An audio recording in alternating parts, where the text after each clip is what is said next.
Au-delà du parti politique dont je fais partie, je suis d'abord un citoyen camerounais. Alors, le jeune homme qui vient de s'exprimer devra peut-être s'en référer à ses aînés dans sa famille, parce que je pense qu'à cette époque-là, il n'était même pas encore à l'école primaire. Je voudrais vous rappeler, monsieur Rifoué, il a existé dans ce pays la Cambank, la BIAO, la SCB, le Crédit Agricole, Sofibel, BCD, ONCPB, Cameroun Airlines. Je m'arrête là, parce que nous y passerions la journée. Je voudrais vous rappeler que tout cela, votre leader charismatique l'a trouvé. À défaut de l'entretenir, il n'a rien créé. C'est de cela qu'il est question. Et au bout de 38 ans, il faut payer l'addition de cela.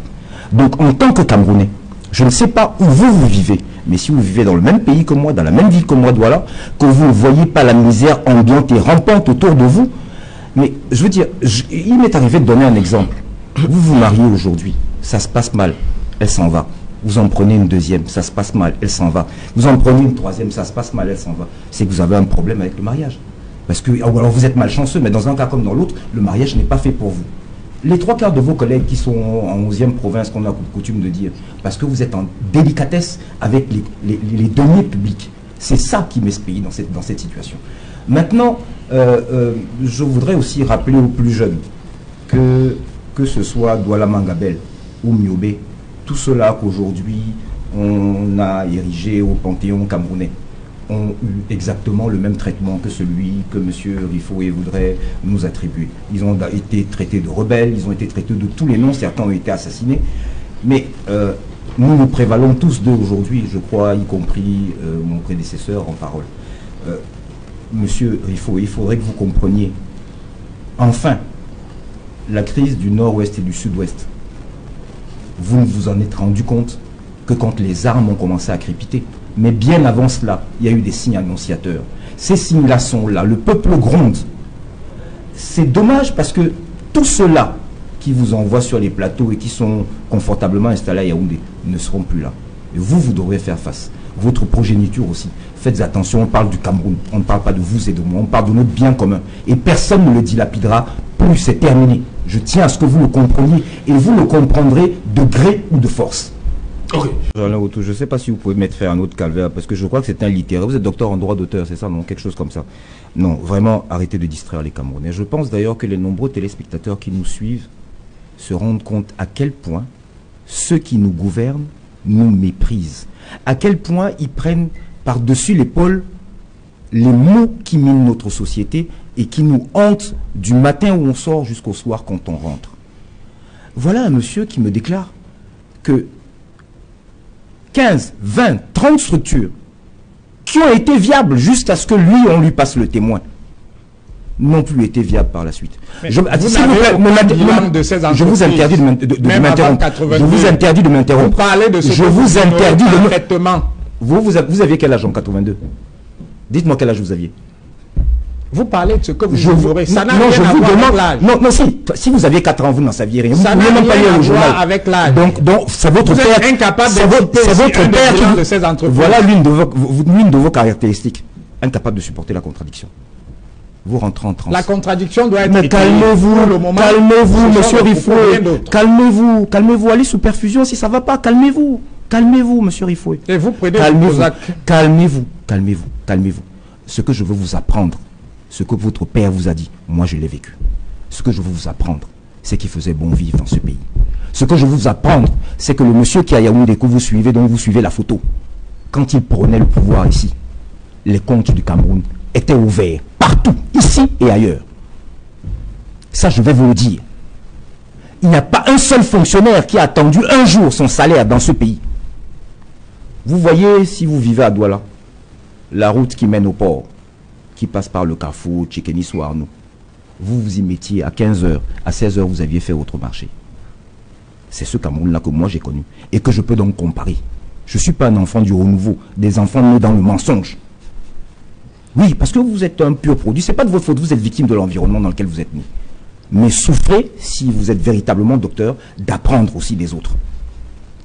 Ce Cameroun dont vous parlez est le vôtre à vous tout seul et à vos camarades. Pourquoi les débats tournent toujours autour de ce que votre Manitou a appelé le tout petit parti politique? Mais voilà, des gendarmes qui ne dorment plus depuis 15 jours, à nos frais, détourné, comme d'habitude. Voilà un pays qui est sur un pied, on dirait, je ne sais pas, même le Nicaragua n'est pas comme ça, vous levez le matin, il y a des gendarmes partout. Pour seul ce petit parti-là. Mais ça veut dire qu'il y a un souci. Je voudrais que vous, comme l'a suggéré notre copanéliste, qu'à un moment donné, vous enleviez la robe. Et vous gardiez ce que vous avez encore d'humain, monsieur Rifo. Et que vous regardiez vos compatriotes en face pour leur dire qu'au bout de 40 ans, vous n'avez pas à leur rendre de compte. Pour leur dire qu'ils doivent continuer de voir, pendant que lui, ses parents, l'ennemi abananté, n'arrivent pas à trouver 1000 francs par jour, que sur décret, un directeur d'école nationale avec nos impôts se permet de prendre 15-20 personnes de sa propre famille. C'est sous votre magistère que ça se passe. Tout cela se passe sous votre magistère. Le problème, c'est que vous n'êtes pas aidé, communicant du RDPC, puisque vos collègues font des bourdes au quotidien. Au quotidien. Si au moins ils se calmaient un peu à Yaoundé, non. Ils ne vous facilitent pas la tâche. C'est de ce Cameroun-là qu'on parle. On parle de votre voisin. On parle de votre famille, parce que dans votre propre famille, je suis sûr qu'il y en a qui souffrent. C'est de cela qu'il s'agit. Ne réduisez pas tout à Camto. Moi, je suis là. Je ne l'ai jamais eu au téléphone. Vous savez, je vais vous faire peut-être une révélation. J'ai attendu 58 ans, il y a 2 ans, pour prendre ma première carte d'électeur. J'ai attendu 58 ans, il y a 2 ans, pour adhérer à un parti politique. Mais j'ai la politique dans mon ADN. Et j'ai eu, c'est peut-être le défaut de mes qualités, je ne suis pas né trop bête. Donc j'ai été aussi à l'école, avant que vous ne fassiez vos doctorats en doctorant là. À l'époque, quand on disait Bac plus 4, c'était pas ce que vous voyez aujourd'hui. Là où vous recevez une demande d'emploi et au bout de la 3e ligne, vous êtes dégoûté parce qu'ils ne savent même pas parler français. Ce que vous formez. Je voudrais vous dire que si j'ai ressenti cette nécessité, ce n'est pas parce que j'étais repu. Oui, moi, tout seul avec ma famille nucléaire, ça va. On ne meurt pas de faim. Bien au-delà même. Mais je regarde les autres. Je ne vis pas seul. Je ne vis pas sur un îlot.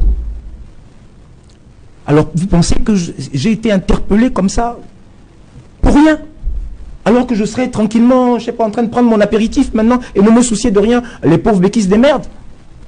Monsieur Rifoué, un peu de conscience, un peu d'âme, les Camerounais ne vous demandent rien d'autre. Et si vous ne pouvez pas, mais bon sang, laissez quelqu'un d'autre essayer. Vous ne pouvez pas prétendre que ce grand parti que vous êtes, mais qui ne représente pas la totalité des Camerounais, est le seul qui en son sein a des gens qui sont capables de présider ou dessiner de ce pays. C'est de cela qu'on parle. Vous avez échoué, lamentablement échoué. Passez le tablier. Passez le tablier. La force qui est utilisée là, je vous répète, c'est la même qu'au sud-ouest. Lorsque vous vous en rendrez compte, il sera tard. Et je dis bien, on n'affectera pas de garde à chacun d'entre vous. Vous faites de l'humour aujourd'hui. Vous me menacez.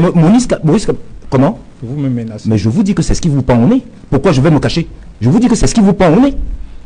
Parce que moi, je ne supporterai pas que pendant des années, vous m'ayez insulté et que le moment où je ne vous le rappelle pas, je vous le rappellerai moi personnellement, si Dieu me prête longue vie. Continuez donc voilà. avec vos menaces. Appelez ça comme vous voulez. Vous ne m'impressionnez pas, monsieur Rifo. Je vous en prie, quand vous avez des gens, merci. Peut-être vous amusez avec eux, pas avec moi. Pas avec moi.